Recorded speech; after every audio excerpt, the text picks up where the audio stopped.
sa isang viral na video na tila kinunan lang sa isang parke at gym. Ngunit ramdam ang bigat ng kasaysayan. Lumutang ang imahe ng 5 mandirigmang Pilipino: Manny Pacquiao, John Riel Casimero, Jerwin Ancas, Yumi Marcial at Carl James Martin na nagpakitang gila sa kanilang shadow boxing.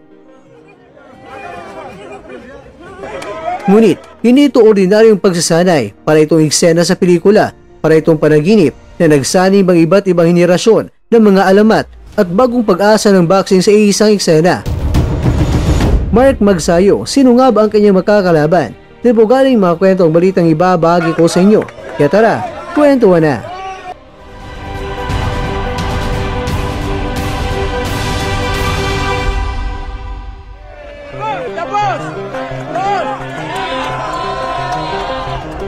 Sa bawat galaw ni Pacquiao, damang-dama at kitang-kita ang bilis na nagpanalo sa kanya ng 8 dibisyon. Tila hindi siya tumatanda. Ang bawat suntok niya ay tila may kasamang aral. Paalala sa mga kabataang boksingero na hindi sapat ang lakas kung walang puso.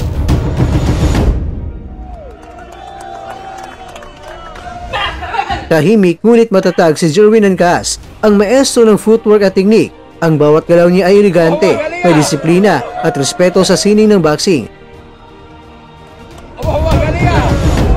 Sumunod naman si Yumi Marcial, ang rimaw na Pinoy middleweight na tila sinaniban ng lakas ng isang olimpikong atleta at profesional na boksingero. Ang kanyang presensya ay kasing bigat ng kanyang mga kamao. At eto na, nandun din si Carl James Martin, ang tinaguriang Wonder Boy ng Ifugao. Sa kanyang batang edad, nakakagulat ang composure niya. Hindi siya natitinag, para bang isinilang siya para sa isang eksenang ito. Sa pagitan ng alamat, siya ang tila sinalinan ng apoy, ng pamana, ng tiwala ng isang buong lahi. Pagkatapos na nagpasikat ang MB Boys, ay nako, rumaragasa naman si John Riel Casimero mula sa kanyang throwback video niya sa Japan bago niya harapin itong si Yukinori Goni.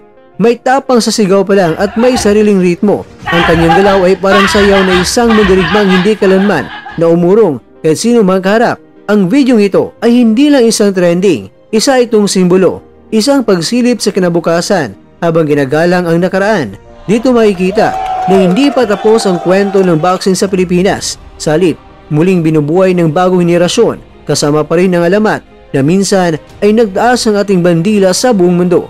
Sa bawat suntok nila sa hangin, parang ipinapaalala sa atin na hindi lang ito laro, ito'y laban ng lahi, laban ng dangal, at laban ng kinabukasan.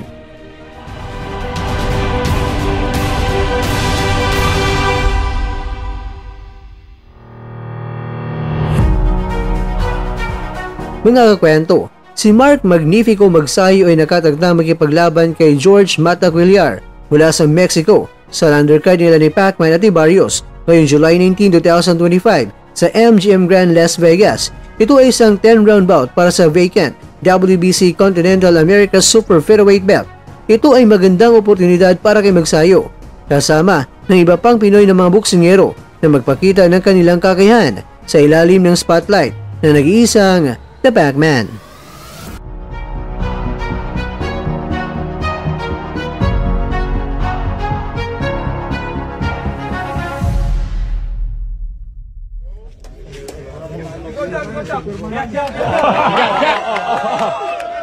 Pwede.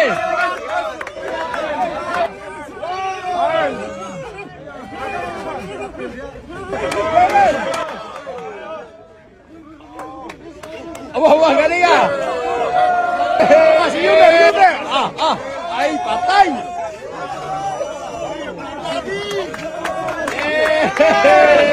The boss! Boss!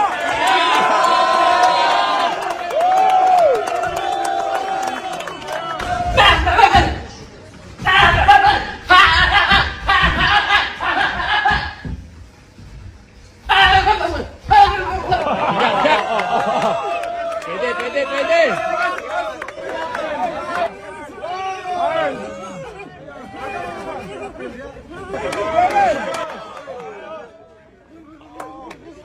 Wah, galing ah!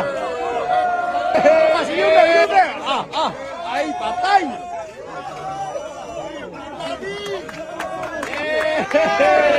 The boss! Boss!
At dyan, nagtatapos ang ating kwento.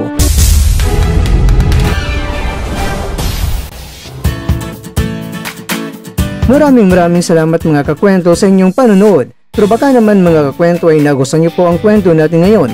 Baka pwede niyo po akong mabigyan dyan ng like, subscribe at pa-click na rin sa bell button.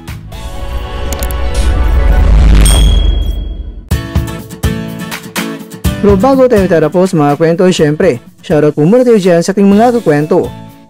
Kay kakwentong Lorna Romano, kay kakwentong June Simon, kay kakwentong Godofredo Basiles, at kakwentong nanonood ngayon, shoutout sa iyo dyan. Bueno, hanggang dito na po muna ang ating kwentuhan, at abangan nyo na po ating susunod na video. At dito lang po yan sa isang channel na kung saan maaring ito'y mga kwentong di pa na kwento sa inyo.